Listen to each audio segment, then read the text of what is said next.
भाई जापान आया तो मेट्रो बना के चला गया। तो ये जो दिल्ली विश्वविद्यालय से और जो आईएसबीटी आप लोग जाते हैं ना, ये जापान ने बनाया है 40,000 करोड़ रुपए में। आईएसबीटी दिल्ली विश्वविद्यालय से और आईएसबीटी इतने ही जापान बनाया है बस। अब जब जापान बना के चला गया 8-10 साल पहले, तो जब जापान बना के चला गया तो हम लोग के इंजीनियर वहीं पर अपना देखते रहते थे, देख लिए कि कैसे कैसे बना रहे हैं सब। फिर हम लोग जापान को दोबारा नहीं बुलाए, फिर चावड़ी बाजार से सामान खरीद के हम लोग बनाना शुरू कर दिया। अब अब देखते थे जयपुर का मेट्रो कितना कमजोर बना है, 2-3 बार गिर गया वहां। लखनऊ का गिर गया, कोई बात नहीं, तो थोड़ा बहुत गिरेगा ही इधर उधर। जयपुर का जो है बीच में जब शुरू में बन रहा था तो क्रैक आ गया, तो फिर तोड़ के दोबारा फिर बनाया गया 1-1.5 किलोमीटर। दूसरा चीज देखिए, तीसरी समस्या हम लोग, मैं कभी कभी सुबह सोचता हूं कि भारत जैसे देश में खुश रहने के लिए मटेरियल कितना है। व्यक्ति खुश रहने के लिए एक से एक मटेरियल यहाँ पड़ा हुआ है। इसमें टॉपिक लिखा होगा हेजोमोनी,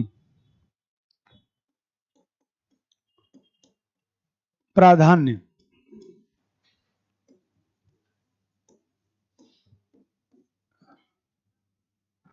हेजीमोनी इधर बिछाया है।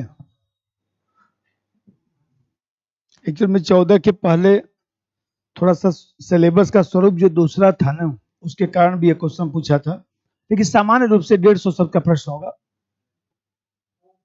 60 नोट्स है। हाँ उसको बोल देता हूं, लाइए बोल दे।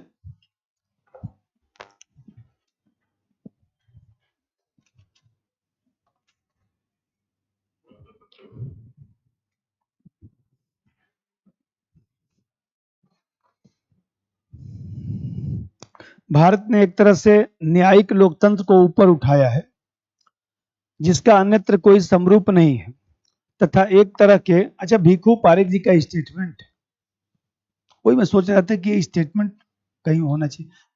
तथा एक तरह के नागरिक समाज का पोषण किया है जो अनन्य रूप से इसका अपना है। देखिए ये इसमें समुदायवाद भी लिखना पड़ेगा, इसलिए भीखू पारेख लिखा है कि भारत ने एक तरह के न्यायिक लोकतंत्र को ऊपर उठाया है, मतलब लोकतंत्र में न्याय की अवधारणा को लागू किया है। सामाजिक न्याय कि सभी समुदाय के लोगों को मुख्य धारा से जोड़ने के लिए भारत ने सबको आरक्षण दिया। कहीं ना कहीं जैसे मान लीजिए हम कहते हैं कि हम लोगों ने जो है विकलांग व्यक्तियों को भी आरक्षण दिया, ट्रांसजेंडर को भी आरक्षण दिया। उसी संदर्भ में क्वेश्चन आया था उस समय, चूंकि चर्चा में चलता था। हम लोगों ने जो है इस तरह के जो सामाजिक न्याय की अवधारणा को उठाया है, तो ऐसा उदाहरण विश्व के किसी देश में दिखाई नहीं देता है जहां पर ट्रांसजेंडर को, जहां पर महिलाओं को, जहां पर विकलांग व्यक्तियों को, जो लोग भी समाज के मुख्य धारा से कटे हुए हैं, चाहे वो मान लीजिए सब करी कि आर्थिक रूप से कमजोर जो व्यक्ति है ईडब्ल्यूएस है, उसको भी हम लोगों ने आरक्षण दिया। आप देखते हैं, और साथ ही साथ जो है वो चाहे वो शैक्षणिक संस्था हो, चाहे उच्च शिक्षण संस्था हो, हम कहते हैं उच्च शिक्षण संस्थाओं में जो आरक्षण दिया गया 15(5) के तहत दिया गया।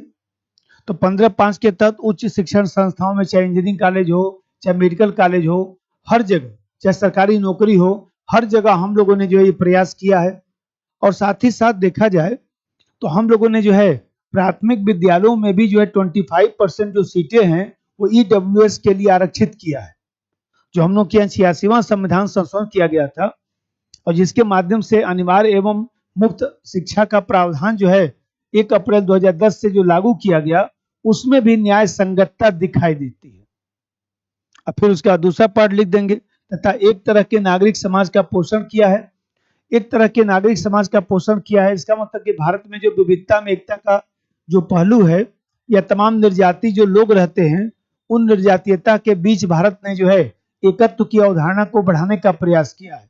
जैसे मान लीजिए भारत में देखिए, हम कहते हैं नॉर्थ ईस्ट का अलग स्वरूप है, दक्षिण भारत का अलग स्वरूप है, उत्तर भारत का अलग स्वरूप है, पश्चिम भारत का थोड़ा अलग स्वरूप है, लेकिन भारत ने जो है वह ऐसी संघीय व्यवस्था बनाया है, ऐसी संघीय व्यवस्था में लोकतंत्र को चलाने का प्रयास किया है जिससे राज्यों को स्वायत्तता भी है, राज्य सूची के तहत राज्य जो है अपना कानून भी बना सकते हैं। समवर्ती सूची पर भी जो है राज्यों को अधिकार दिया गया है, और आवश्यकता पड़ने पर जो है केंद्र सरकार उसमें जो है वो हस्तक्षेप भी कर सकता है।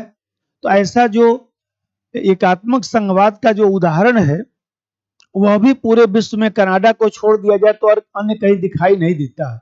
लेकिन कनाडा में भी इतनी विविधता नहीं है जितनी भारत में विविधता है।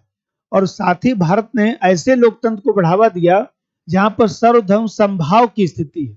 अनुच्छेद 25 से लेकर 28 तक धार्मिक स्वतंत्रता का अधिकार भी दिया गया, और साथ ही साथ सभी धर्मों के साथ राज्य जो है समान व्यवहार का आश्वासन भी देता है। प्राधान्य, तो प्राधान्य का क्या अर्थ होता है, प्राधान्य की क्या विशेषता है, फिर प्राधान्य का विश्लेषण। यहाँ विश्लेषण हाँ कर सकते हैं, कोई बात नहीं, कि प्राधान्य का जो है क्या समस्या है और क्या इसका महत्व है। और इसमें जो है अंतर पूछता है, जैसे प्राधान्य और प्रभुत्व में अंतर, प्राधान्य और वैधता में अंतर आया भी था इस बार, पिछली बार भी लिखवा रखा हूं कॉपी में। प्राधान्य और वैधता में अंतर, और प्राधान्य, इसको क्या पूछा था क्वेश्चन, प्राधान्य और वैधता में अंतर पूछा था। तो दो अंतर इसमें पढ़ना है, प्राधान्य तथा प्रभुत्व, और दूसरा है प्राधान्य तथा वैधता। राजस्थान में तो लोग पॉलिटिकल साइंस खूब पढ़ते हैं, और सबसे ज्यादा जो है पॉलिटिकल साइंस ऑनलाइन में राजस्थान के लोग ही पढ़ते हैं, और सबसे ज्यादा नेट जीआरएफ का कोर्स भी हमारा राजस्थान में ही बिका है, सबसे ज्यादा। ऐप पर भी चल रहा है तो सबसे ज्यादा वहीं एडमिशन होता है, रोज एक दो एडमिशन ऐप पर हो ही जाता है। शक्ति और प्राधान्य में अंतर, अब चूंकि शक्ति पढ़ाया नहीं हो, लेकिन चलिए लिख दीजिए कम से कम, प्राधान्य तथा शक्ति में अंतर। और कभी कभी प्राधान्य वैधता में अंतर पूछता है, कोई बात नहीं, इसको बना लीजिए इससे, तो कोई बात नहीं, पढ़ाऊंगा, उसे दो लाइन बोल देता हूं। जैसे मान लीजिए फिलिस्तीन है, तो पहले उसको यूएन जो है ऑब्जर्वर स्टेट का दर्जा देता है, तो 2011 में उसको ऑब्जर्वर स्टेट का दर्जा मिल चुका है।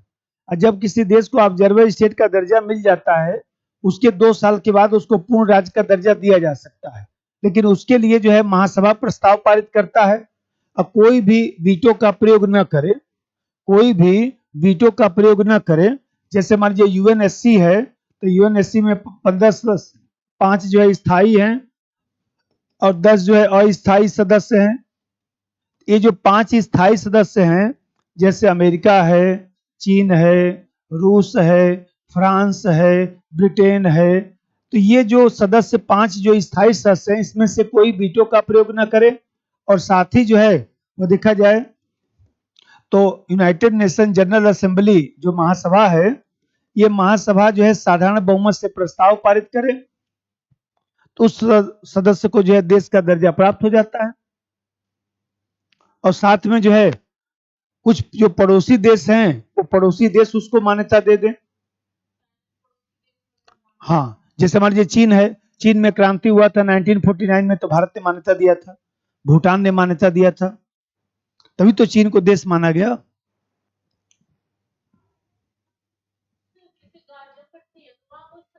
गाजा पट्टी फिलिस्तीन का पार्ट है, सिलेबस निकालिए पॉलिटिकल साइंस का, और कौन सा सिलेबस निकालेंगे। सिलेबस ही तो, ये देखिए, ये पढ़िए 8 नंबर सिलेबस, ये 8 नंबर।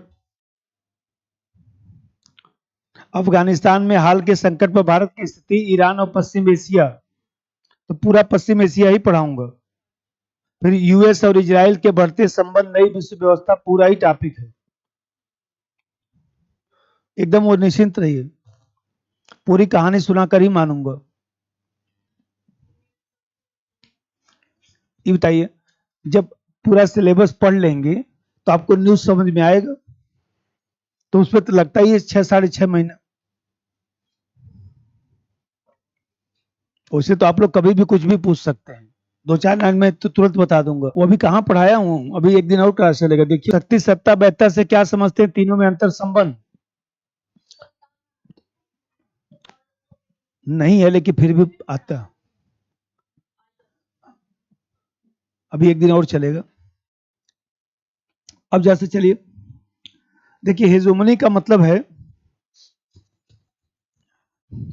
हेजोमनी का मतलब होता है कि समाज का एक समूह जो है अन्य लोगों पर अपना वैचारिक प्रभुत्व स्थापित कर ले।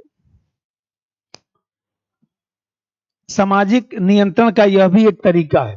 ऐसे समझिए, अंग्रेज हम लोग के आए व्यापार करने के लिए, तो अंग्रेजों ने क्या किया, अंग्रेज जब हम लोग के यहाँ आए तो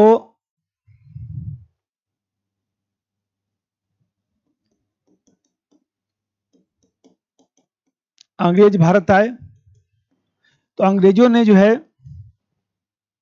प्राधान्य का प्रयोग किया था।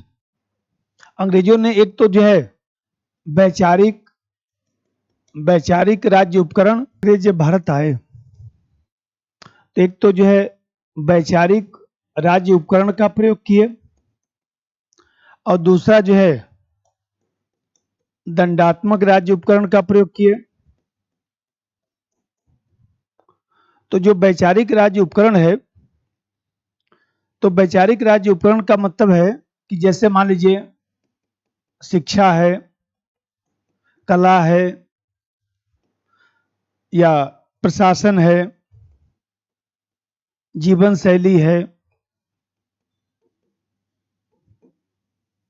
इस तरह की चीजों का इन लोगों ने प्रयोग किया। इस तरह की चीजों का जो प्रयोग किया, जैसे मान लीजिए अंग्रेजों ने एक हम लोग का अच्छा जो है संस्कृति सिखाया, मतलब औद्योगिक पहलुओं को बढ़ावा दिया, इन सब चीजों को अंग्रेजों ने हम लोग को बढ़ावा दिया। तो ये जो अंग्रेजों ने बढ़ावा दिया और इसके माध्यम से जो है भारतीय समाज को नियंत्रित किए, भारतीय समाज को नियंत्रित किए। भाई अंग्रेज भारत आए, तो अंग्रेज जब भारत आए तो अंग्रेजों ने क्या किया, एक अच्छी व्यवस्था अंग्रेज हम लोग को सिखाए, एक शिक्षा व्यवस्था, कुछ मान लीजिए सभ्यता, कुछ संस्कृति, कुछ कार्य, कुछ रोजगार, कुछ जीवन शैली, इस तरह की चीजों को अंग्रेजों ने सिखाने का प्रयास किया और इस तरह से भारतीय समाज को नियंत्रित किए और भारतीय समाज संतुष्ट भी हो गया। इन सब चीजों से भारतीय समाज जो है, अधिकांश भारतीय समाज जो है संतुष्ट हो गया। अधिकांश भारतीय समाज संतुष्ट हो गया। तो अधिकांश जो भारतीय समाज संतुष्ट हुआ, इसी चीज को जो है हेजेमोनी कहा जाता है, इसी चीज को प्राधान्य कहा जाता है। ये सामाजिक नियंत्रण का एक तरीका है।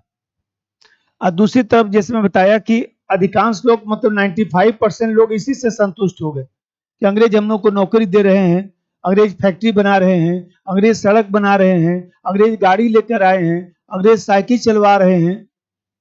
हम लोग पहले बैलगाड़ी से चलते थे, अंग्रेज जब साइकिल लेकर आए तब हम लोग को लगा गजब, ये तो ऐसे ऐसे करने पर हम लोग तुरंत पहुंच जा रहे हैं। अंग्रेज कार लेके आए, अंग्रेज सब लेके आए ना, तो ये सब जो लेकर आए अंग्रेज, तो उससे हम लोग संतुष्ट हो गए। तो यही जो संतुष्टि का जो तरीका था, इसी को हेजेमोनी कहा जाता है। और जो दंडात्मक 5% लोग जानते हैं कि भगत सिंह, राम प्रसाद बिस्मिल और जो है, ये लोग जानते थे कि अंग्रेज कुछ नहीं कर रहे, हम लोग का शोषण करने आए हैं। तो ये जो अंग्रेज थे वो पहले से जानते थे कि 5% लोग इसका विरोध करेंगे। कुछ लोग अंग्रेजों का विरोध करेंगे, कुछ लोग अंग्रेजों का विरोध करेंगे। जब कुछ लोग अंग्रेजों का विरोध करेंगे, कुछ लोग अंग्रेजों का विरोध करेंगे, तो इसके लिए जो है अंग्रेजों ने इस विरोध को रोकने के लिए, विरोध को रोकने के लिए दंडात्मक राज्य उपकरण का प्रयोग किया, दंडात्मक राज्य उपकरण का प्रयोग किया।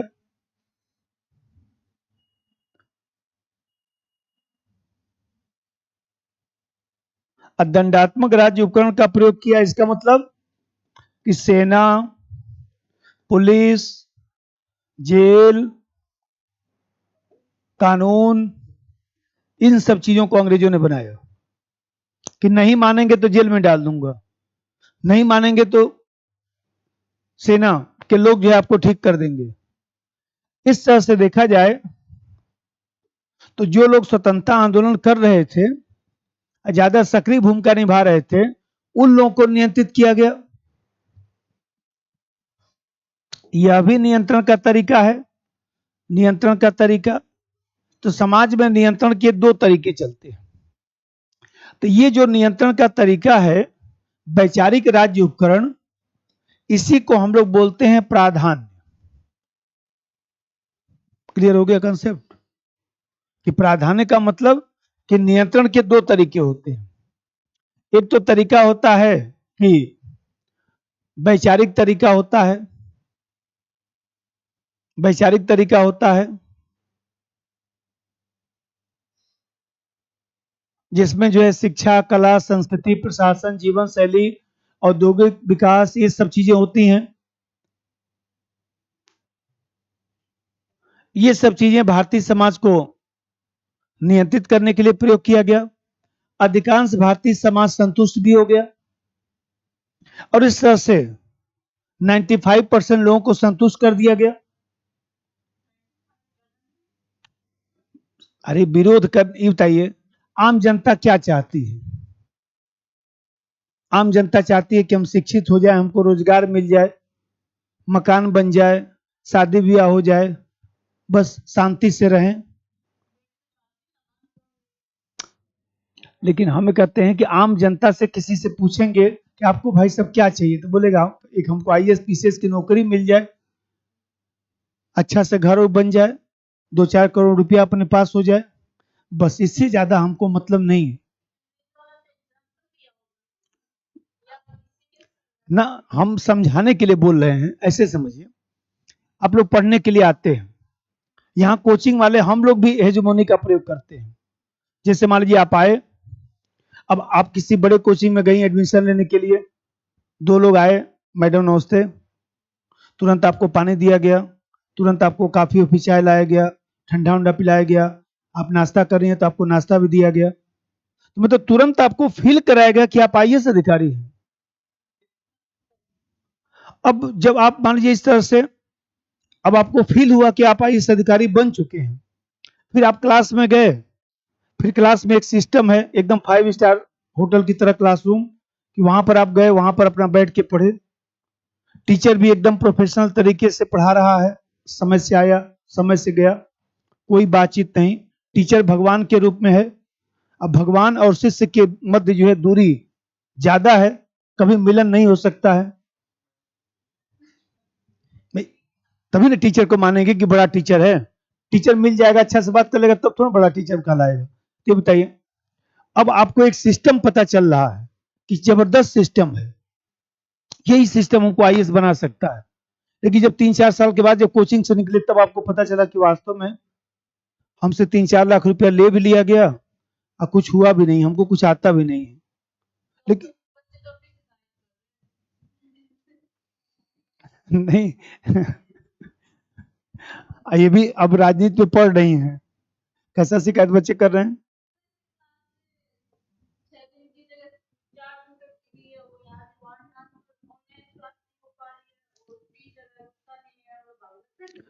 तो टीचर, ये बताइए, टीचर अपना 2-2 घंटा करके 5 बार पढ़ाएगा, 5 क्लास पढ़ाएगा, तो उसका पैसा इकट्ठा करेगा कि स्टूडेंट से मिलेगा?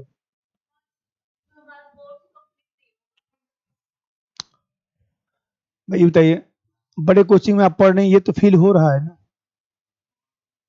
तो मान लीजिए आपको फील भी तो कराना, अंग्रेजों ने हम लोग को फील कराया ना,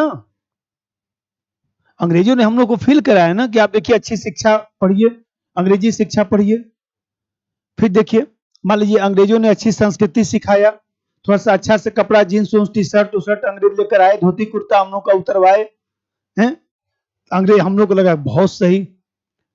फिर अंग्रेजों ने इस तरह से किया, तो इस तरह से अंग्रेजों ने हम लोग को सेट किया ना, अभी जो बताया कि जैसे हम लोग कोचिंग वाले आपको सेट करते हैं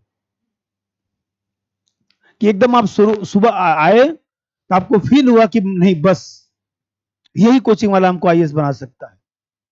वो तो आपको 3 साल बाद पता चला कि हमको तो कुछ लिखना ही नहीं आता। हमारे पास लोग आते हैं, बोलते सर जो है हम पढ़ तो सब लिए हैं, लेकिन हमको जो है पॉलिटिकल साइंस लिखने नहीं आता है, तो हम इसमें हम क्या कर सकते हैं?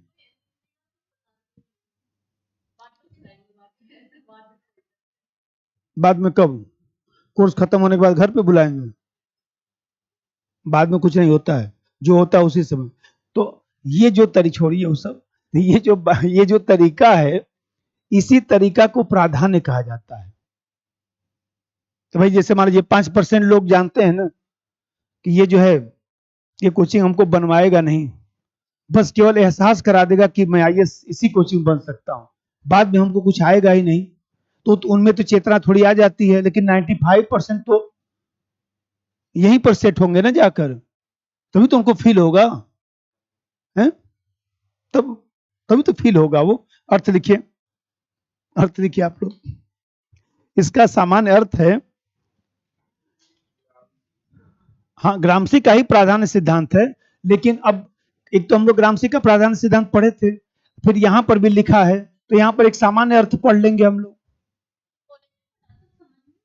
अरे तो ये एग्जाम्पल नहीं दिए होंगे ना, ये वाला ये बनाए तो नहीं ना होंगे सर। ये इसको आईएस से बोलते हैं, आइडियोलॉजिकल स्टेट अपरेटस, और ये जो है बोलते हैं आरएस से रिप्रेसिव स्टेट अपरेटस। अच्छा लिखिए, लिखवा देता हूं, यूनिवर्सिटी में पढ़ाने का तरीका अलग है ना, उतना ही। हम लोग इसी फील्ड के व्यक्ति हैं, परीक्षा देकर फेल पास हुए हैं, तो हम लोग को पता है कि भाई सब, मैं बोला हूं इस फील्ड में सबसे पहली चीज है सब पढ़ना सीखिए। जिस दिन सब पढ़ देंगे ना, 70% सिलेक्शन वैसे ही हो गया। अरे इस साल हो जाए चाहे अगले साल हो जाए, होना तो वही है। पूरा मुखिया ढूंढ मारेंगे, 5% लोगों का भी कोर्स कंप्लीट नहीं होगा। 5% लोगों का, आप आराम से किसी से पूछिएगा, जीआरपी किसी का सब्जेक्ट होगा, किसी का हिस्ट्री सब्जेक्ट होगा, बस कुछ मत करिएगा, इतना ही पूछिएगा कि आपका कोर्स तो पूरा हो गया होगा, पूरा नोट्स आपका बन गया होगा, बस वो खुद ही व्यक्ति बता देगा कहाँ पूरा हुआ है। 1 साल तक पढ़ा के तभी कोर्स नहीं खत्म होता, क्योंकि आपको भी तो लगना पड़ेगा ना उसमें। चलिए लिखिए, इसका सामान्य अर्थ है समाज का एक समूह, समाज का एक समूह अन्य लोगों पर, अन्य लोगों पर वैचारिक प्रभुत्व स्थापित करता है, अन्य लोगों पर वैचारिक प्रभुत्व स्थापित करता है। यह भी सामाजिक नियंत्रण का तरीका है, यह भी सामाजिक नियंत्रण का तरीका है।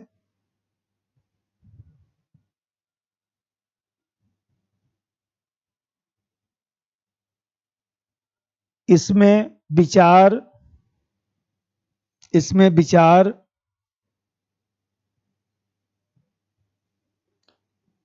संस्कृति, जीवन शैली,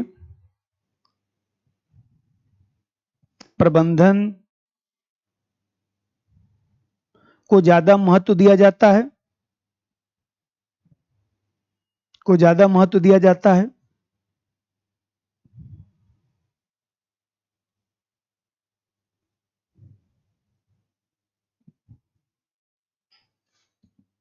इस सिद्धांत का विकास ग्रामसी ने इस सिद्धांत का विकास ग्रामसी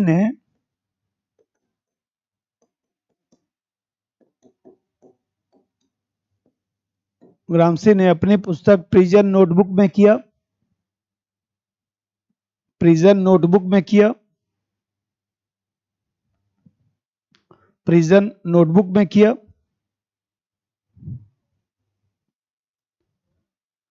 और इसी आधार पर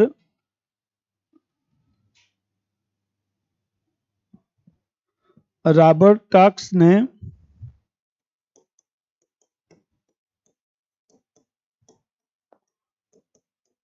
न्यू हेजीमोनी का सिद्धांत दिया है। रॉबर्ट कॉक्स ने न्यू हेजीमोनी का सिद्धांत दिया है।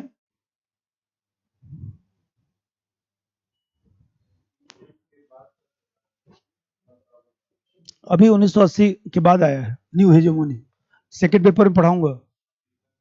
हाँ, सेकंड पेपर में है। एनसीईआरटी किताब तो है ही अच्छी।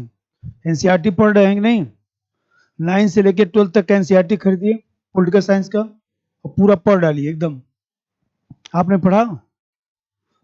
9 से लेकर 10 तक का एनसीईआरटी खरीदिए।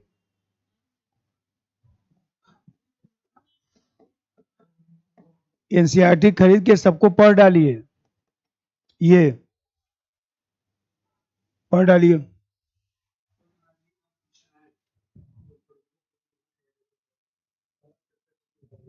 राजनीतिक सिद्धांत। हाँ, वो तो दिया ही है। एक बार पढ़ डालिए। आप पढ़ डालिए। पॉलिटिकल साइंस को मजबूत कर डालिए। क्योंकि आप लोग देखिए पॉलिटिकल साइंस सब्जेक्ट पढ़ रहे हैं तो आप लोगों को इतना जरूर ध्यान रखना है कि पॉलिटिकल साइंस से आप लोगों को एमए कर लेना है। एमए कर लेना है। दूसरा काम ये ध्यान रखना है कि पॉलिटिकल साइंस अच्छा से पढ़ के नेट जीआरएफ निकाल लेना है और डिग्री को रख देना है। काम खत्म। कि मुसीबत में काम आएगा। और तीसरा चीज एक पॉलिटिकल साइंस इतना मजबूत होना चाहिए कि जीएस में कुछ भी आए, सब्जेक्ट में कुछ भी आए तो हम लिख उख लें बस। केवल खाना पूर्ति मत करिए। एनसीईआरटी किताब लेके पढ़ डालिए। कवर हो जाएगा, मैं ये नहीं कर रहा हूं। पढ़ डालिए, उसमें क्या है। 9 से लेकर 12 का एनसीईआरटी ले लीजिए। कितना दिन लगना है? कितना दिन? कुल मिला के 5-6 एनसीईआरटी होगा। पढ़ डालिए, खत्म। और तो कोई किताब खरीदवा भी नहीं रहा हूं। एनसीईआरटी पढ़ने से कंसेप्ट थोड़ा क्लियर हो जाएगा ना। अब विशेषता। विशेषता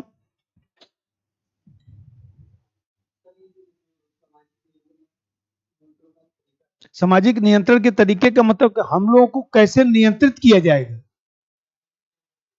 हाँ, भाई राजनीतिक नियंत्रण तो अलग चीज हो गया। ये एक प्रकार से सामाजिक नियंत्रण का जो तरीका हो गया उसमें जो है हम लोग राजनीतिक व्यवस्था, सामाजिक व्यवस्था, संस्कृति, आचार विचार, सभ्यता, जीवन शैली, वेशभूषा सब आ गया। मतलब ये एक प्रकार से प्राधान्य, ये एक प्रकार से कह सकते हैं कि अभी जो मैं कहानी सुना रहा था कि समाज को कैसे नियंत्रित किया जाएगा। जैसे बच्चा मान, अभी तो कहानी सुना रहा था, बच्चा आया। अब देखिए मैं अभी एग्जांपल दिया कि आप आई आईएएस की तैयारी करने के लिए।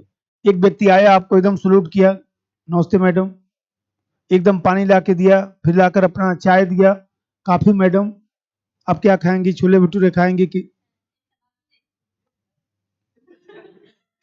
लेकिन संतुष्ट करने का तो यही तो तरीका है कि बच्चा आया, उसको लग गया कि नहीं ये मैं आईएएस बन सकता हूँ। एकदम आप सिस्टम से क्लास में गए, टीचर आया, एकदम प्रोफेशनल तरीके से टीचर आया, पढ़ा के गया, टीचर से कभी मुलाकात नहीं, तब तो मानेंगे कि बड़ा टीचर है। कभी मिलता ही नहीं। इतने बड़े टीचर है कि आज तक मिले ही नहीं, केवल हम वीडियो देखते रह गए बस, कभी मुलाकात ही नहीं हुई। मोदी साहब से हम मिल लेंगे तो मोदी साहब को महान मानेंगे? मानेंगे? तो मोदी साहब इसलिए तो किसी से नहीं मिलते हैं। कहाँ मिलते हैं? दूर रहते हैं। उनका अलग हेजेमोनी है। तो आप देख रहे हैं ये तरीका अपनाया जाता है, इसमें प्रबंधन भी होता है। अब वो समस्या होता है कि अंग्रेज जब आए, जब ये सब फैलाए, हिंदी माध्यम के बर्बाद होने में बड़ी कोचिंगों का भी तो हाथ है।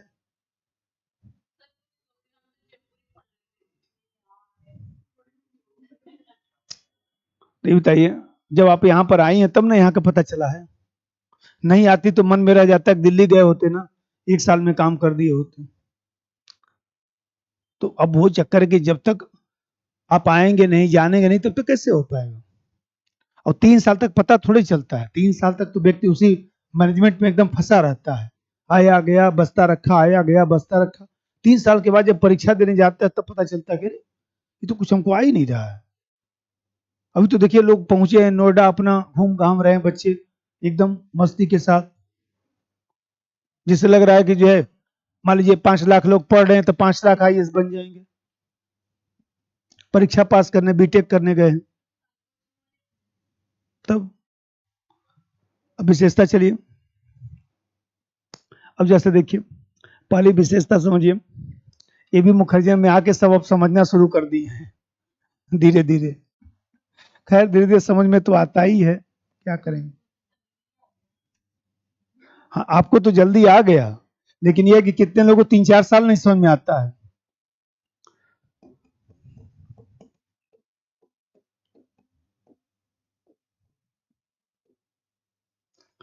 पहला बात समझिए, जिसमें बता रहा था कि ये उत्तर आधुनिक समाज की विशेषता है। ये जो पोस्ट मॉडर्न जो सोसाइटी है, उस पोस्ट मॉडर्न सोसाइटी की विशेषता है। इसमें जो है नागरिक समाज की जो संस्थाएं हैं, उस नागरिक समाज की संस्थाओं के माध्यम से जो है सांस्कृतिक सरोजता स्थापित की जाती है, जिससे आम जनता एकदम संतुष्ट हो जाए।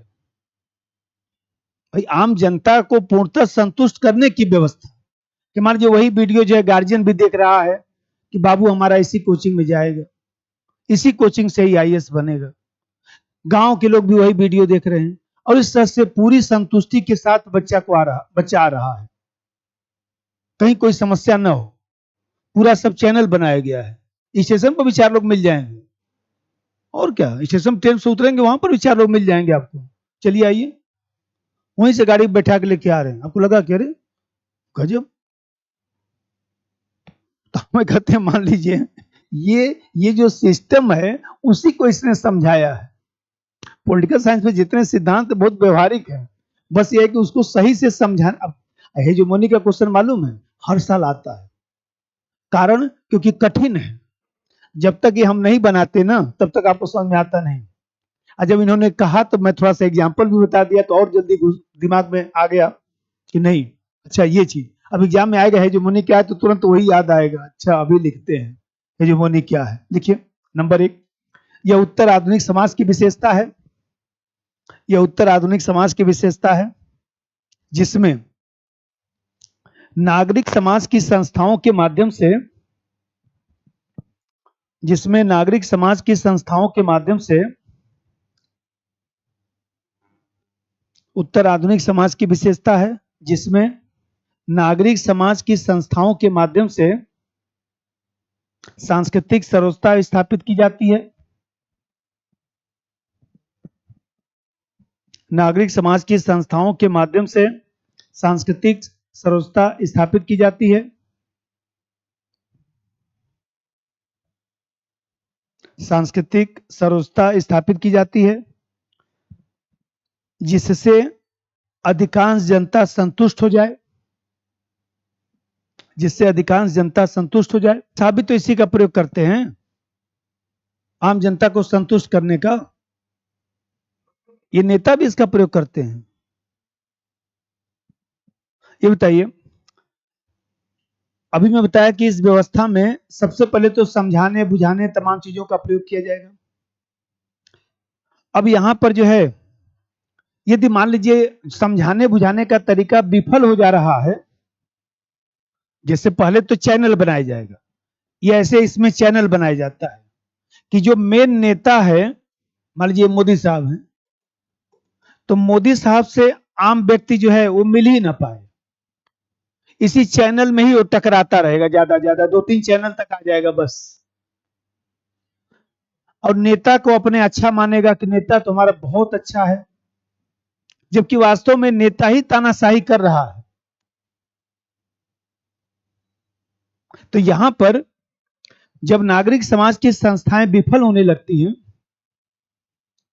तो जो पूंजीपति है, जो हेजेमोनी के माध्यम से व्यवस्था चलाता है, भाई बताइए, पूंजीपति भी तो हेजेमोनी का प्रयोग करता है। आप किसी बड़े कंपनी में जाइए, देखिए, बड़े कंपनी में जाएंगे तो आपका जो है 10 लाख का पैकेज है, 10 लाख का पैकेज है, तो क्या करेगा, आपके रहने का, जो जिस कुर्सी पर आप बैठ रहे हैं, जो एसी है, तमाम जो चीजें, उसका भी पैसा उसमें काटता है। 2 लाख रुपया उसका काट लिया, उस पर से आपका टैक्स काट लिया 1 लाख रुपया, फिर कन्वेंस का जो 1 लाख रुपया काट दिया, और आपको जो है 5 लाख रुपया पकड़ा दिया, ये पकड़िए। उसमें से भी आपको चाय नाश्ता करा रहा है तो उसका 50,000 रुपया काट लिया, भोजन कर रहे हैं वो भी 1 लाख रुपया काट लिया, अंत में 3 लाख पकड़ा दिया, ये लीजिए 3 लाख, मतलब 25,000 रुपये के हिसाब से आपको सैलरी पकड़ा दिया, ये पकड़िए। अब उन्हें कह रही आप 10 लाख रुपया बोले तो ये देखिए, ये बताइए, वो हेजोमोनी का प्रयोग कर रहा है ना, तो हेजोमोनी का प्रयोग कर रहा है, तो अब मान लीजिए वो यदि असफल हो रहा है तो फिर उसके पास दंडकारी शक्ति भी है। अंग्रेज जो है सेना, पुलिस जेल वेल बना के, देखिए अंडमान निकोबार तक सब जेल वेल बना के ठीक कर दिए थे, इधर के लोगों को ले आके फेंकना गोवा एकदम,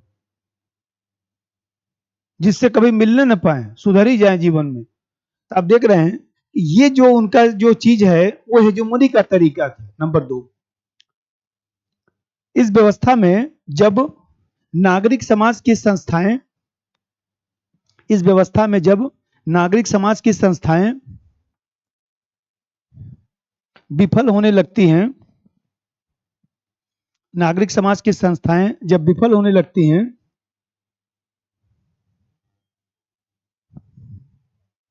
तो पूंजीपति दंडकारी शक्ति का प्रयोग करता है।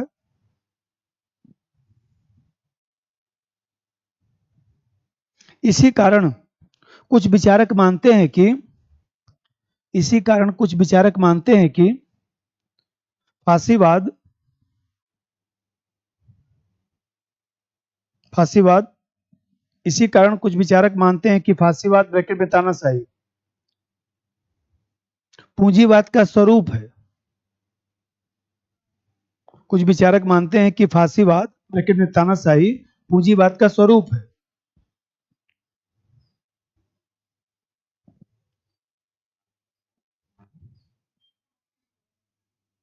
पूंजीवाद का स्वरूप है, फांसीवाद पूंजीवाद का एक स्वरूप है, और इसमें भी प्राधान्य का प्रयोग किया जाए। पूंजीपति हम लोग को पहले सब्ज बाग दिखाता है कि भाई देखिए, हम, आप लोग मोबाइल से बातचीत कर सकते हैं, इंटरनेट का प्रयोग कर सकते हैं, इंटरनेट से पैसा ट्रांसफर कर सकते हैं, ये सब जो है पूंजीपतियों ने खूब अपना विज्ञान तकनीक का प्रयोग किया, खूब सिखाया। आप एमबीए कर लीजिए, एमसीए कर लीजिए, बीटेक कर लीजिए, आइए नौकरी करिए, खूब अच्छा लगा। अब जैसे समझिएगा, जब ये खूब अच्छा लगा तो वो जो पूंजीपति है वो हम लोग का क्या कर रहा है, शोषण कर रहा है। आप ये सोचिए कि आप जो है 10 लाख रुपया खर्चा करके बीटेक किए, अब 20,000 की नौकरी कर रहे हैं, शोषण ही तो है।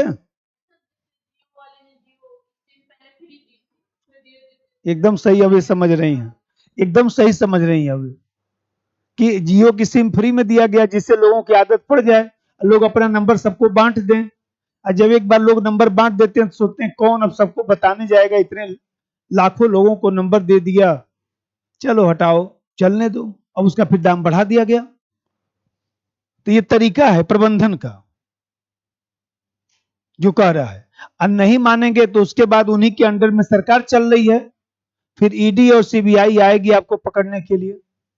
क्या आप विरोध कर रहे हैं? चलिए इधर, ये अब आजकल के जमाने में ये जो है, ये ईडी सीबीआई किधर रखेंगे, ये इधर है, ये यहां पर ईडी सीबीआई भारत में जो है, ये जो है ईडी सीबीआई हो गया, ये लोग इधर बैठे हुए हैं। अजहरुद्दीन साहब कांग्रेस के सदस्य हैं। अरे क्रिकेट के कैप्टन जो थे मोहम्मद अजहरुद्दीन का नाम नहीं सुने हैं? तो फंसना ही है, मतलब कांग्रेस के मेंबर हैं, बीजेपी के खिलाफ कुछ बोले, उसके बाद ईडी सीबीआई कल पहुंच गई उनके पास, इधर चलिए 10 घंटा बैठा के पूछताछ कर दी, उनको समझा दी, दोबारा बोलेंगे फिर 12 घंटा बैठाएंगे, ध्यान रखिएगा। अब आप ही का नंबर है, शांति से रहिए। तो ये तरीका इनका होता है, क्योंकि पूंजीपति के नियंत्रण में ही तो सरकार है। अडानी साहब कभी गिरफ्तार होंगे बीजेपी शासन में? नहीं ना। तो आखिर उनका प्रभाव तो है ना सरकार पर। दूसरा बात देखिए, ये जो विकसित देश है, उदारी नहीं, पहले समझिए तब ना। इतना जितना आसानी से समझ रहे उतना आसान थ्योरी थोड़े ना है, तभी तो हर दूसरे साल पूछता है। वो तो हम लोग उसको आसान बनाए, पढ़ पढ़ के सोच सोच के आसान बनाए कि कैसे मैं समझाऊंगा। यहाँ समस्या पढ़ाने का नहीं है, यहाँ सबसे बड़ी समस्या कि आपके दिमाग में बैठाऊंगा कैसे, एग्जाम में कैसे आप लिख पाएंगे। अभी जटिल तो बोलना शुरू कर दूं, जो भयंकर वाला एकदम शब्द, लेकिन अब बस यही मानेंगे कि बहुत विद्वान व्यक्ति है, आपको कुछ पता तो चलना है नहीं। तो ये बताइए, यहाँ पर जो विकसित देश है, आज जो वैश्वीकरण उदारीकरण की प्रक्रिया चल रही है, वह भी जो है इसी का प्रयोग कर रहे हैं। विकासशील देशों पर हेजोमोनी का प्रयोग करके नव उपनिवेशवादी शोषण कर रहे हैं, सांस्कृतिक नव उपनिवेशवाद को बढ़ावा दे रहे हैं। जैसे मान लीजिए फेसबुक, ट्विटर, तमाम जो चीजें आया, और वहां पर जो है तमाम जो आप देखते हैं कि मान लीजिए गूगल है, चाहे तमाम जो है इस तरह की चैनल सब आ गए। अब भारत की जनता जो है बैठ के उसको देख रही है। अब भारत की जनता जब देखेगी तो जो मान लीजिए प्रसाधन के समान है, जो सुंदरता के समान है, वो कहां मिलते हैं? पश्चिमी देशों में। जितना जो है वह देखे विलासता का सामान है, वो पश्चिमी देशों में मिलेगा। तो पश्चिमी देशों का सामान बिकेगा कि नहीं? आजकल देखिए, मान लीजिए बच्चा लोग जो है तमाम क्रीम पाउडर पोत रहा है। देखिए नया नया बच्चा लोग मैं देखता हूँ तमाम क्रीम पाउडर पोत रहा है। हमारे घर पर भी मान लीजिए बच्चे लोग हैं, बोले कि पापा तुम कुछ नहीं लगाते। हम कि बेटा बुढ़ा गए, अब क्या लगाना है, फिर दूसरा चीज क्या करना है, अब कहाँ लगाएं बताओ। तो मान लीजिए हमें कहते हैं कितना लगाएं, अब यहाँ तक लगाना पड़ेगा तो सब खत्म ही हो जाएगा क्रीम। तो मान लीजिए हम कहते हैं तो पश्चिमी देशों का ही तो सामान बिकेगा ना, तो प्रॉफिट किसको हुआ? पश्चिमी देशों को। तो आप देख रहे हैं कि जो फेसबुक फ्री में चल रहा है, यूट्यूब फ्री में चल रहा है, वो कहीं ना कहीं पश्चिमी देश उससे पैसा कमा रहे हैं, अधिकांश उन्हीं को लाभ हो रहा है। नंबर 2, 3, पश्चिमी विकसित देश उदारीकरण वैश्वीकरण के माध्यम से, पश्चिमी विकसित देश उदारीकरण वैश्वीकरण के माध्यम से अपनी विचारधारा को विकासशील देशों पर थोप रहे हैं। अपनी विचारधारा को विकासशील देशों पर थोप रहे हैं और इसके माध्यम से शोषण कर रहे हैं,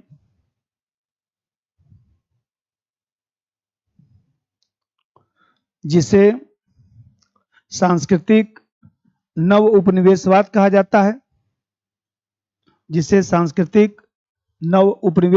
जाता है। ये जो प्राधान्य है, हेजोमोनी है, इसमें क्या होता है, इसमें केवल व्यक्ति ही प्रभावित नहीं हो रहा है।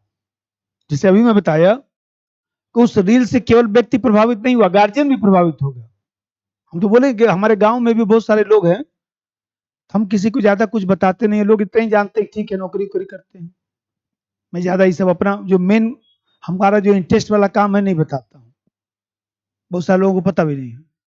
तो बोलते हैं कि बाबू बड़का वाला कोचिंग पढ़ेगा, बहुत अच्छा वहां पढ़ाई हो रहा है, फिल्म भी बना, तमाम जो चीज हुआ। हम बोलते कि नहीं, आईएएस बनने के लिए तो वहीं पे जाना पड़ेगा। तो मान लीजिए हमें कहते हैं, क्योंकि जब तक वो लोग जाएंगे नहीं तब तक तो समझ में आएगा नहीं, भेजना तो पड़ेगा ही उनको। तभी नोएडा शिफ्ट हुआ तो 2-3 लोग फोन आया कि कैसे हो कि नोएडा में मिल जाएगा, 30-35 हजार का एक फ्लैट मिल जाएगा, 3 लोग मिलकर रह लेंगे, उसमें कौन सी दिक्कत? बोले थोड़ा सा वहां महंगा है। हम कहा महंगा है तो बाबू आईएएस भी तो बनेगा, थोड़ा सा तो खर्चा करना ही पड़ेगा। तो मान लीजिए हमें कहते हैं, क्योंकि जो जैसा बोले ना उसको ऐसे ही समझा दीजिए, क्योंकि जब तक ठोकर नहीं खाएगा तब तक सुधरेगा नहीं। अभी आप ही लोगों से बोलता हूं ना, जाके जल्दी से पीटी दीजिए और मेंस दीजिए, जब दे के आएंगे उस दिन पता चलेगा कि जो कह रहे थे ना लिखिए सैटरडे को, कितना जरूरी था। नहीं तो क्वेश्चन आता हुआ भी छूट जाता है। तो यहां पर परिवार, विद्यालय, सामाजिक संस्था, ये सब जो है नियमों से परिचित कराना शुरू कर देती है। घर पे भी लोग देखिए बोलेंगे कि नहीं नहीं तुम्हें अच्छा से बीटेक कर लो, एमबीए कर लो, कुछ सीएस कर लो, बड़े कंपनी में नौकरी करो। देखिए नहीं होता है। तो ये पूरा एक माहौल बनाया जाता है, और इस तरह से जो शासक वर्ग है या जो पूंजीपति वर्ग है उसके प्रति स्वाभाविक रूप से सम्मान की भावना विकसित की जाती है, जिससे पूंजीवादी जो समाज है उस पूंजीवादी समाज के प्रति वैधता मिल जाए, एक्सेप्टेंस हो जाए, अन्याय भी न्याय प्रतीत होने लगता है, और इस तरह से व्यवस्था सुचारू पूर्वक चलती रहती है। यही प्राधान्य है कि सब लोग दबाव बना देंगे। जैसे मैं बताया, हमारा ही बच्चा है, सिम्बोसिस है ना पुणे में, तो सिम्बोसिस है तो सिम्बोसिस में भी लाभ होता है, लेकिन सिम्बोसिस में 1 साल का फीस जो है 17-18 लाख रुपए है, 1 साल का फीस। 5 साल में कम से कम 80 लाख रुपए फीस। उसको लेके गया मैं, चल गए दोनों लोग मान लीजिए अपना वहां गए, सिम्बोसिस गया, तो हम बोले लाइए भाई फार्म भर दे। अभी सिम्बोसिस में जो है तीसरी रैंक लाए थे, ऑल इंडिया रैंक इनकी तीसरी थी। तो इनका भी मन था कि पापा सिम्बोसिस में, हम चलो बेटा जहां पढ़ोगे पढ़ा दूंगा, टेंशन मत लो। गया, दोनों लोग बैठ गए, फार्म भरने लगे। हम तो फीस पहले से पता ही कर लिए थे, ये अपना फीस का ब्राउचर लेकर पलट रहे थे, फिर पलट रहे थे, हमको देख रहे थे। फिर कुछ देर बाद बोले कि पापा हम यहाँ नहीं पढ़ेंगे। हम बोले अरे यार बताओ, तुम 10-20 हजार खर्चा भी करा दिया हमारा, कह रहे को नहीं पढ़ेंगे। नहीं पापा इतना फीस है, क्या मतलब है इसका? हम जो है हमारा नेशनल लॉ यूनिवर्सिटी में भी तो हो जाएगा, हम यहाँ नहीं पढ़ेंगे, क्या फायदा है? इतना इनका चोचलेबाजी है, इधर उधर जो है हॉस्टल में गए, इतना जो है सब इधर उधर। बोला नहीं नहीं, हम अब चलते हैं, हम लोग फिल्म देखते हैं, खाना वाना खाते हैं, और उसके बाद फिर दिल्ली वापस। चलो कोई बात नहीं, सोच लो, अभी मैं 1 दिन और रुका हूं। बोले नहीं मैं सोच लिया। अब इसको ये लगा कि फायदा क्या है, जब हमको काम दूसरा करना है। नेशनल लॉ यूनिवर्सिटी का जो है वो देखा जाए तो जो सिस्टम है सिम्बोसिस से बहुत अच्छा है, वहां फीस ज्यादा है, यहाँ फीस कम है। तो हमें कहते हैं कि जब तक लोग जानेंगे नहीं तब तक तो समझ में आएगा नहीं। अब यहां पर जैसे मान लीजिए, जब पूरा सिस्टम ही, जब विद्यालय है, परिवार है, दोस्त मित्र सब लोग जब यही काम करना शुरू कर देंगे, तो फिर जो है वो व्यक्ति जो है उसी चीज को अच्छा मानने लगता है। ऐसे मैं शुरू में 1 दिन बोला, हम कहे कि तुम कहाँ जाओगे पूना पढ़ने के लिए सिम्बोसिस? तो हमसे 1 घंटे नाराज हो गए। बोले हम जो है पढ़ना चाहते हैं, और पापा हमको कह रहे हैं कहाँ जाओगे? फिर मम्मी बोली कि जहाँ इसको पढ़ना हो वहां पढ़ा दीजिए। हम कहे अरे इसको मैं अमेरिका भी लेके जा सकता हूँ, चलो बैग पैक करो चलता हूँ। टिकट को कटाया, गया। तो जब वहां गया, देखा सुना, तब उसको एहसास हुआ। तो अब यहाँ पर ये जो पूरी जो संस्थाएं हैं सब जो है अन्याय को भी न्याय बनाने के चक्कर में लगी रहती है। अगला पॉइंट, इस नागरिक समाज की संस्थाएं, नागरिक समाज की संस्थाएं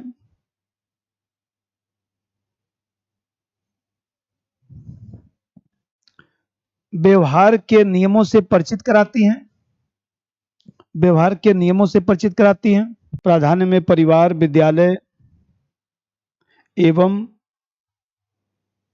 अन्य संस्थाएं व्यवहार के नियमों से परिचित कराती हैं।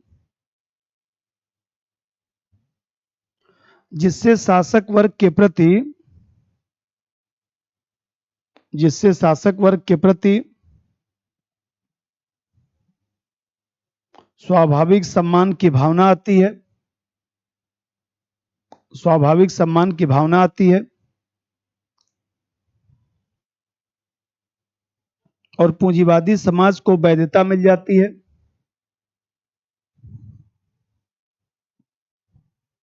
पूंजीवादी समाज को वैधता मिल जाती है। अब देखिए, ग्रामसी ने यह कहा कि ये जो प्राधान्य का जो चक्कर है इसको तोड़ना पड़ेगा।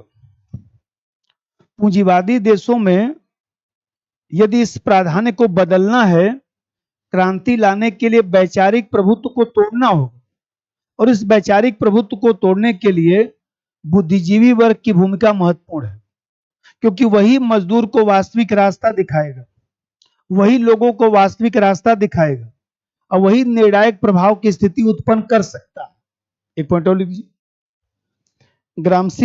ग्रामसी के अनुसार प्राधान्य को तोड़ने के लिए बुद्धिजीवी वर्ग की भूमिका महत्वपूर्ण है। बुद्धिजीवी वर्ग की भूमिका महत्वपूर्ण है। प्राधान्य को तोड़ने के लिए बुद्धिजीवी वर्ग की भूमिका महत्वपूर्ण है।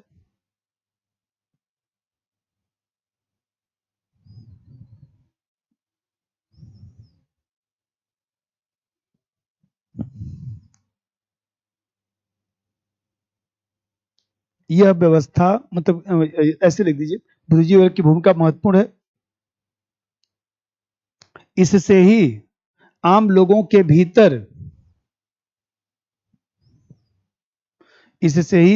के भीतर चेतना को बढ़ावा मिल सकता है।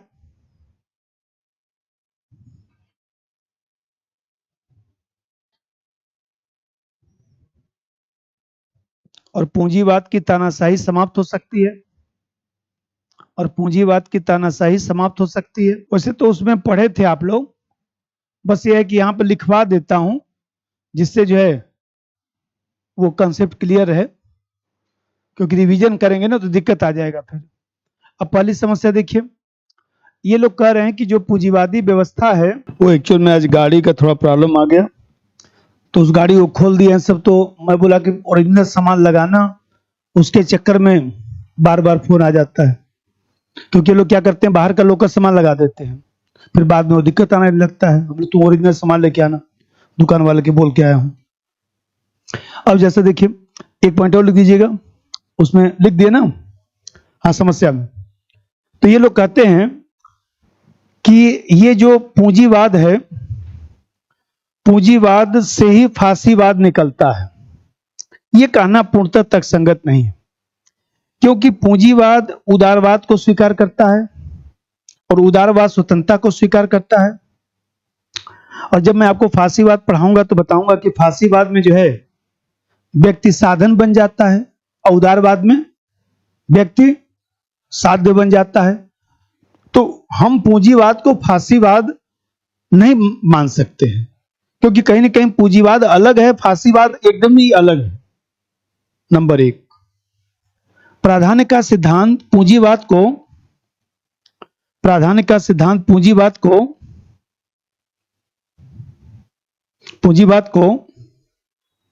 फांसीवाद के रूप में देखता है। पूंजीवाद को फांसीवाद के रूप में देखता है, जो तर्कसंगत नहीं है। पूंजीवाद को फांसीवाद के रूप में देखता है, जो तर्कसंगत नहीं है, क्योंकि पूंजीवाद उदारवाद को स्वीकार करता है। क्योंकि पूंजीवाद उदारवाद को स्वीकार करता है, क्योंकि पूंजीवाद उदारवाद को स्वीकार करता है।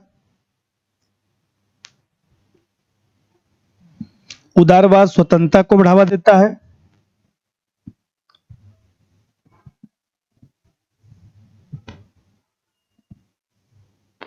जबकि फांसीवाद में व्यक्ति साधन बन जाता है।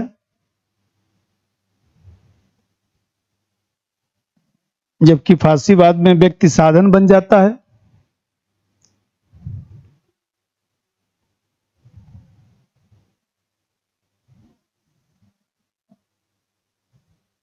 दूसरा बात देखिए, ये लोग कहते हैं कि जो नॉर्थ है, ये लोग कहते हैं ना कि ये जो नॉर्थ है ये साउथ का शोषण कर रहा है।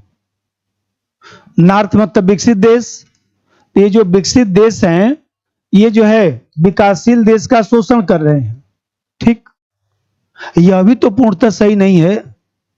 ये बताइए, ठीक है शोषण कर रहे हैं, ठीक है, लेकिन इंटरनेट का प्रयोग करके आज बैंकिंग व्यवस्था में सुधार हुआ, मुद्रा व्यवस्था में सुधार हुआ, इंटरनेट का प्रयोग करके शिक्षा प्रणाली में सुधार हुआ, तो ठीक है शोषण इन्होंने किया, लेकिन कहीं ना कहीं जो है, मान लीजिए आज ये लोग जो है यदि पश्चिमी देशों से हमारे संबंध नहीं रहते तो हमारी बैंकिंग व्यवस्था में सुधार नहीं होता। वही टोकन लेकर फील्ड में लोग बैठे रहते। नहीं समझाया? एसबीआई में टोकन पहले मिलता था गांव में, और सुबह जो है दादाजी जाते थे पैसा निकालने के लिए तो टोकन मिल जाता था और हम लोग बैठे रहते थे, और अंदर से पुकारता था टोकन नंबर 132, तब हम लोग जाते थे। तो हमारे दादा क्या करते थे, जितनी उनकी पेंशन आती थी सब इकट्ठे निकाल लेते थे, बोलते मैं बार बार बैंक नहीं आऊंगा। अब मैं इसलिए उनके साथ जाता था कि उसी में से 2-4 हजार हमको भी मिल जाएगा। तो महीने में एक दिन हमारी ड्यूटी रहती थी, बीचू में रहता था मैं, तो महीने में एक दिन ड्यूटी रहती थी। 1 तारीख को उनका, 2 तारीख को पेंशन आ जाता था, मैं 5 तारीख को जाता था सिर्फ उसी काम से। तो उनको लेकर जाता था, ले जाकर उनका पेंशन से निकलवा को आके झोले में भर के ले आके रख देता। अब फिर बोल देता था कि हमारा लाइए, तो दे देते थे 1000-2000 रुपया, बहुत है 1000-2000 रुपया उस जमाने में। तो आप देख रहे हैं कि यह तर्कसंगत नहीं है ना, सिर्फ शोषण नहीं ना हुआ। नंबर 1, प्राधान्य का सिद्धांत, प्राधान्य का सिद्धांत मानता है कि नॉर्थ साउथ का शोषण कर रहा है, नॉर्थ साउथ का शोषण कर रहा है, नॉर्थ साउथ का शोषण कर रहा है।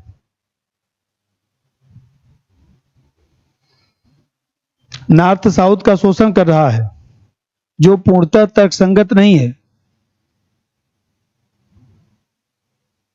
क्योंकि साउथ नॉर्थ से, क्योंकि साउथ नॉर्थ से पूंजी तकनीक प्राप्त करके अपना विकास भी किया है।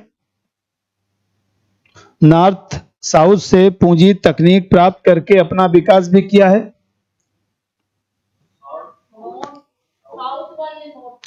साउथ नॉर्थ से पूंजी तकनीक प्राप्त करके अपना विकास भी किया है।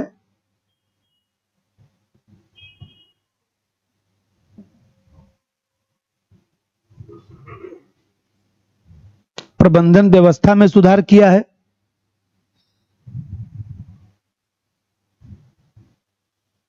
प्रबंधन संचार व्यवस्था में सुधार किया है।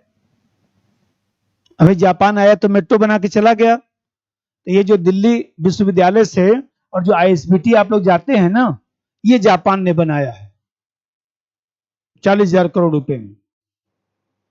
आईएसबीटी, दिल्ली विश्वविद्यालय से और आईएसबीटी, इतने ही जापान बनाया है बस। अब जब जापान बना के चला गया 8-10 साल पहले, तो जब जापान बना के चला गया तो हम लोग के इंजीनियर वहीं पर अपना देखते रहते थे, देख लिए कि कैसे कैसे बना रहे हैं सब। फिर हम लोग जापान को दोबारा नहीं बुलाए, फिर चावड़ी बाजार से सामान खरीद के हम लोग बनाना शुरू कर दिया। अब अब देखते थे जयपुर का मेट्रो कितना कमजोर बना है, 2-3 बार गिर गया वहां।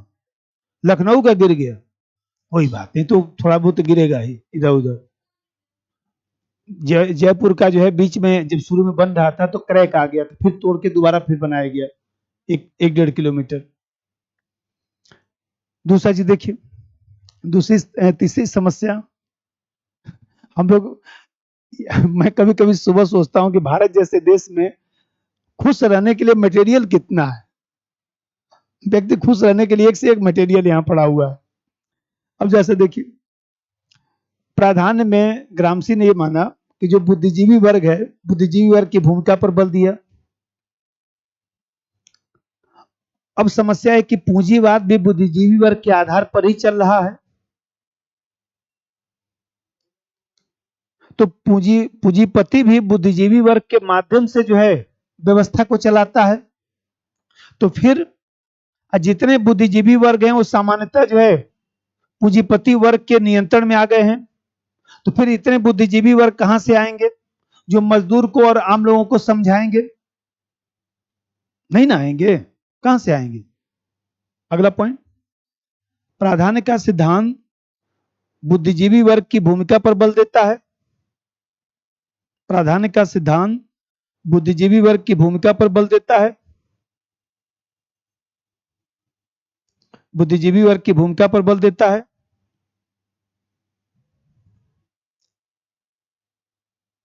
जबकि पूंजीपति अधिकांश बुद्धिजीवी वर्ग को अपने नियंत्रण में रखा है। जबकि पूंजीपति अधिकांश बुद्धिजीवी वर्ग को अपने नियंत्रण में रखा है। अधिकांश बुद्धिजीवी वर्ग को अपने नियंत्रण में रखा है।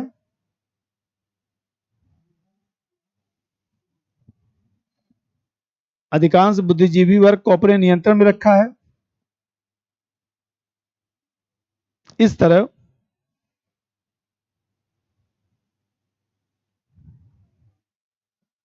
आम जनता को चेतना देने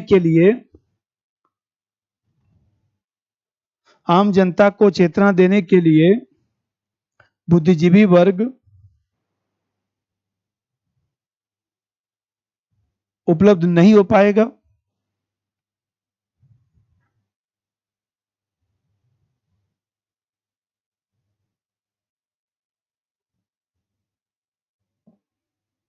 अब जरा देखिए, ये बताइए, आतंकवाद हुआ, नक्सलवाद हुआ, उग्रवाद हुआ, इस तरह की जो चीजें हैं उसकी व्याख्या प्राधान्य नहीं कर सकता है। भाई आतंकवाद में कौन सा हेजोमोनी है?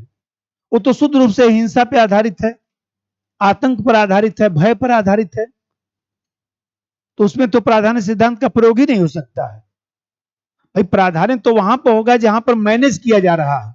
नहीं, हम लोग कहते हैं कि बहुत अच्छा मैनेज कर लेते हैं, उसी मैनेज करने को प्राधान्य कहा जाता है कि संतुष्ट कर देना। तो यहां आतंकवादी कहां संतुष्ट? आतंकवाद तो सिर्फ हिंसा के आधार पर चलता है ना। एक आलोचना और लिख दीजिए, प्राधान्य का सिद्धांत आतंकवाद, नक्सलवाद, प्राधान्य का सिद्धांत आतंकवाद, नक्सलवाद, उग्रवाद, आतंकवाद, नक्सलवाद, उग्रवाद की उचित व्याख्या नहीं कर पाता। आतंकवाद, नक्सलवाद, उग्रवाद की उचित व्याख्या नहीं कर पाता।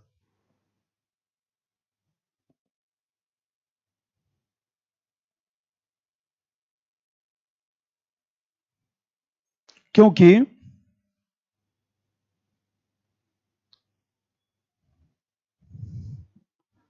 इस तरह की विचारधारा केवल हिंसा के आधार पर अपनी बातों को मनवाता है। केवल हिंसा के आधार पर अपनी बातों को मनवाता है।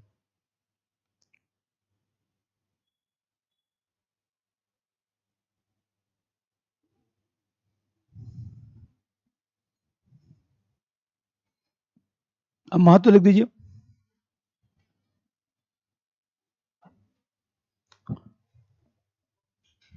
देखिए, पहला चीज तो यह है, इस प्राधान्य के माध्यम से कम ग्रामसी जो है, जो नव साम्राज्यवाद चल रहा है या जो नव उपनिवेशवाद चल रहा है, उसको समझाने में एकदम सफल रहा। नॉर्थ साउथ के बीच जो है संबंधों की व्याख्या करने में सफल रहा कि कैसे विश्व में शोषण चल रहा है प्राधान्य के माध्यम से। इतना तो इसका ही है कि कम से कम ठीक तरीके से समझा दिया, जो हम लोग समझ नहीं पाते थे कि आखिर हो क्या रहा है विश्व में। अमेरिका हम लोग का हितैषी है कि दुश्मन? अमेरिका हम लोग का हितैषी है कि दुश्मन? इस बात को समझा दिया ना कि अमेरिका न तो हितैषी है न तो दुश्मन है। अमेरिका सिर्फ अपने राष्ट्रीय हित की पूर्ति कर रहा है और कुछ नहीं कर रहा है। ये गलतफहमी हटाइए। अमेरिका जो है रूस का भी दुश्मन नहीं है। अमेरिका काफी खुश है इस समय। क्यों? क्योंकि रूस खूब यूक्रेन पर जब आक्रमण करेगा, जितना यूक्रेन को बर्बाद करेगा, यूक्रेन और हथियार लेगा अमेरिका से, हथियार लेगा। हथियार कौन देगा? अमेरिका। और अमेरिका के हथियार कंपनियां चलेंगी। अब बाद में यूक्रेन से वसूली करेगा। उसके पास खनिज तत्व ही है। जितना युद्ध चलेगा उतना ही अमेरिका तो अभी और खुश होने वाला है जब इजराइल, ईरान, लेबनान, सीरिया ये सब आपस में एकदम भयंकर युद्ध करेंगे। और अमेरिका ऐसा देश है जो कहीं ना कहीं ये चाहता है कि इजराइल भी थोड़ा सा प्रभावित हो जाए, क्योंकि जब इजराइल प्रभावित हो जाएगा तो इजराइल को ठीक करने के लिए अमेरिका लोन देगा। अभी आप लोग जब अंतर्राष्ट्रीय संबंध पढ़ेंगे तब आप लोग को नजर आएगा कि ये दुनिया है, ये दुनिया है। यहाँ कोई मर गया, उसके लाश पर ही पैर रख के जा रहे हैं लोग अपना हित पूरा करने के लिए। यही विश्व व्यवस्था है आज। लिखिए, आप बीए में पढ़ी है ना, इसको कोई शक्ति नहीं है ना, कोई ये तो नैतिक अवधारणा है ना, इसको कोई अधिकार तो है नहीं। सबसे ज्यादा पैसा भी अमेरिका के यूएन में लगा हुआ है, तो यूएन किसकी बात करेगा? अमेरिका की। नंबर 1 पहला महत्व लिखिए, प्राधान्य का सिद्धांत नव साम्राज्यवादी प्रवृत्तियों को समझाने में सफल रहा। नव साम्राज्यवादी प्रवृत्तियों को समझाने में सफल रहा।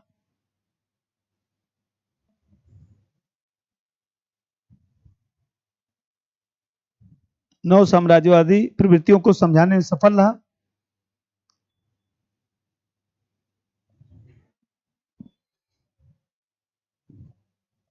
और साथ ही नॉर्थ और साउथ के संबंधों की, नॉर्थ और साउथ के संबंधों की व्याख्या का आधार प्रस्तुत किया।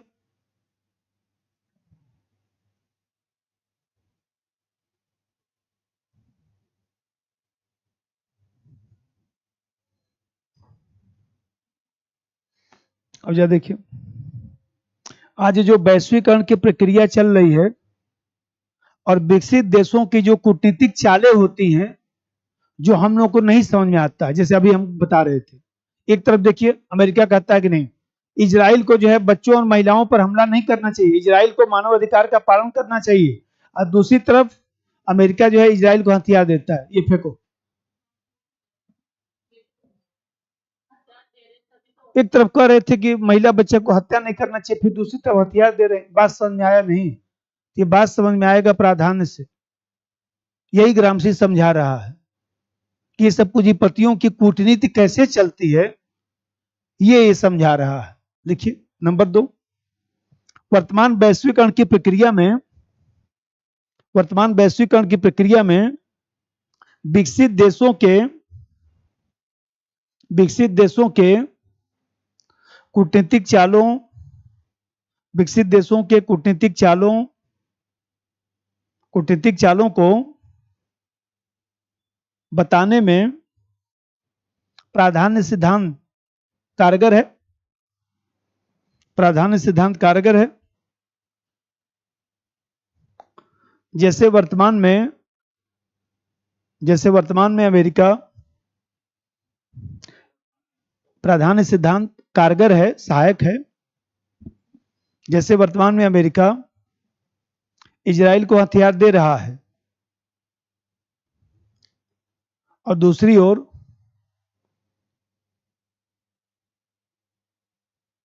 इजराइल के, दूसरी ओर इजराइल के मानव अधिकार, इजराइल के मानव अधिकार उल्लंघन की आलोचना करता है।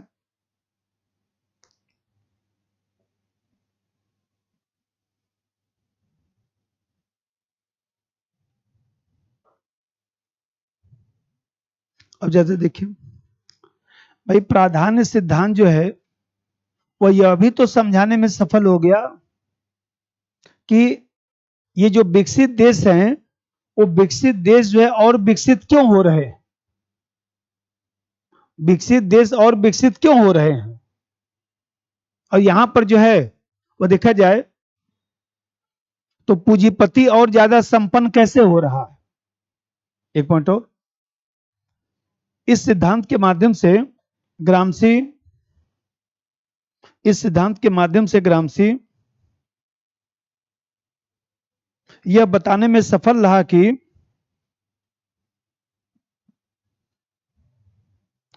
अमेरिका, फ्रांस जैसे पूंजीवादी देश अपना विकास कैसे किए हैं,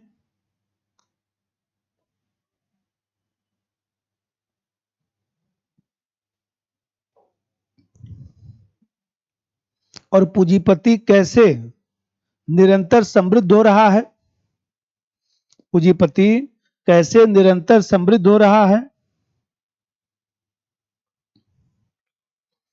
पूंजीपति निरंतर कैसे समृद्ध हो रहा है। ठीक है, बस करिए। अब इसमें जो है, अब इसमें हम लोग को पढ़ना है प्राधान्य तथा प्रभुत्व में अंतर और महत्व लिखवाएं। लिखे तो थे उसमें, क्या फायदा। हम तो इसलिए बता दिए ना कि जहां पर जो टॉपिक लिखा है वहां पर लिख दिया जाए, जिससे कम से कम घबराहट ना हो, ये हो कि नहीं सब टॉपिक लिखा हुआ है। अब चलिए, हाँ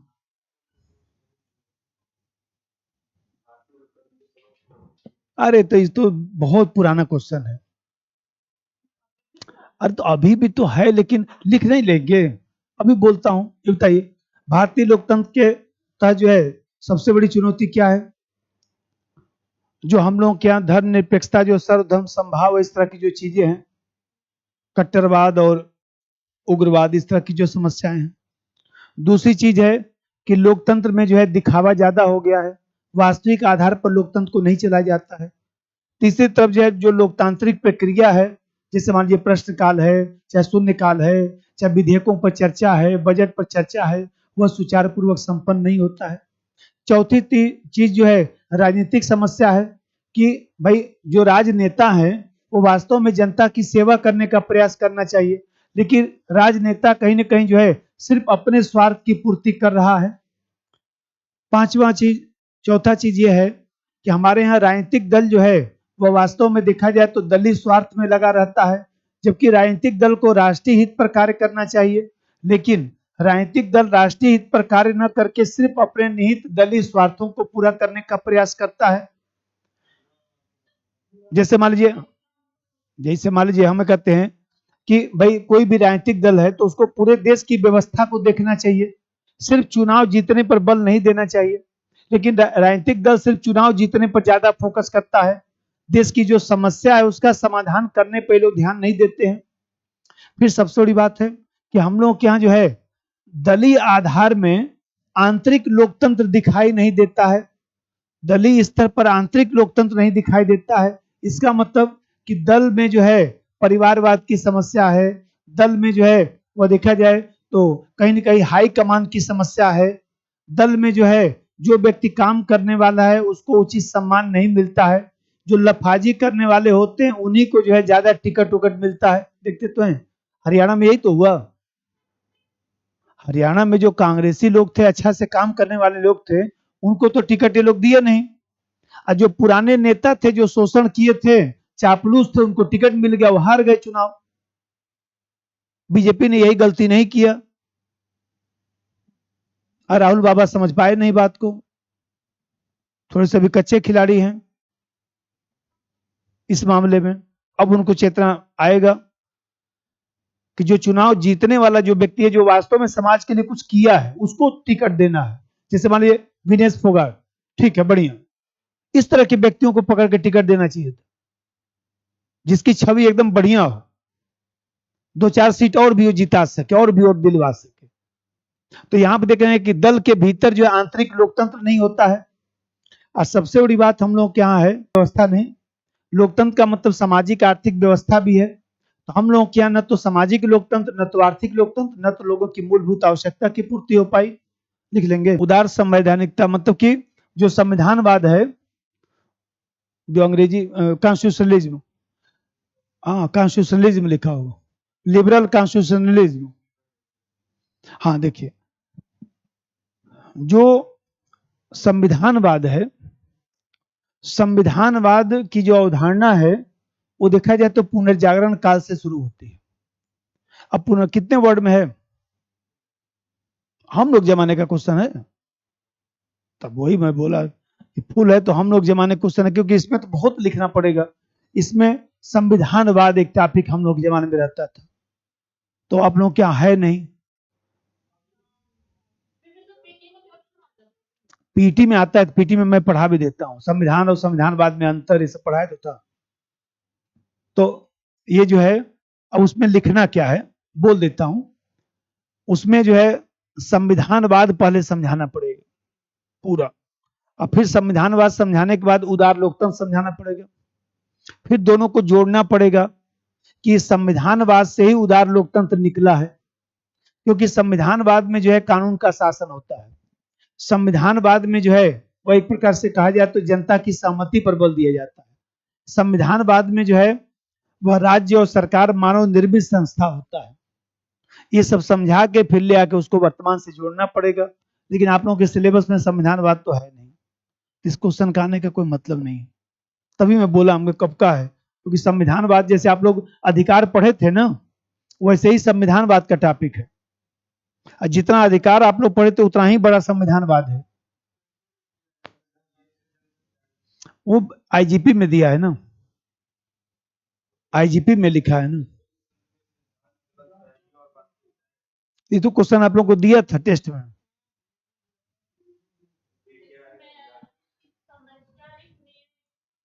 ठीक है बोल रहे हैं, इसमें 3 चीज लिखना है, क्या क्या? सिद्धांत, लोकतंत्र में कुछ सिद्धांत पाया जाता है, कुछ गलतफहमियां पाई जाती हैं। गलतफहमियां पाई जाती है कि लोकतंत्र मतलब जनता का तंत्र, जबकि वास्तव में जो है कौन शासन करता है, तो कुलीन तंत्र शासन करता है। तो उस तरह की बात जो है गलतफहमी लिखना है कि लोकतंत्र मतलब हम लोगों का शासन है, हम लोग मालिक हैं, मोदी साहब सेवक हैं, अधिकारी सेवक हैं।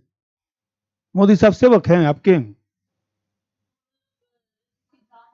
हाँ, सिद्धांत में कुछ चलता है, व्यवहार में 150 शब्द में लिखना है, केवल एक एक पैराग्राफ लिखना है बस। एक एक दो दो लिखेंगे तब भी लिखा जाएगा। एक चीज और उसमें है, सिद्धांत, गलतफहमियां और वास्तविकताएं। वास्तविकताओं का मतलब यह है कि बताइए कि राजतंत्र से तो अच्छा है ना, लोकतंत्र में चाहे जितनी समस्या है, कम से कम जो है हम लोग 5 वर्ष पर वोट तो देते हैं, हम लोग की सहमति के आधार पर ही तो सरकार का चयन होता है। कम से कम हम लोग सरकार की आलोचना तो कर पाते हैं। कम से कम मान लीजिए कोई समस्या आता है तो सरकार की जो तीनों संस्थाएं हैं, विधायिका, कार्यपालिका, न्यायपालिका, तीनों संस्थाएं अलग अलग होती हैं, तो ऐसे सामने जो है न्यायपालिका निष्पक्ष होकर न्याय तो कर देता है। नहीं तो राजा तो मनमानी करता था, किसी को दीवार में चुनवा देता था। चलिए, तो हम कहते मान लीजिए सब वो करिए, वो तो एकदम भयंकर अन्याय था ना। तो यहां तो कम से कम न्यायपालिका है जो थोड़ा सा न्याय तो करेगा कम से कम। तो वास्तविकताएं हैं, इसी को समझाना था उसमें। ये मैं इसलिए सब क्वेश्चन आप लोगों को बोलता रहता हूं, क्योंकि ये सब आप लोगों के जीएस में काम आने वाला है। तो आता ही है। भारत में दल हैं लेकिन दलीय व्यवस्था नहीं है।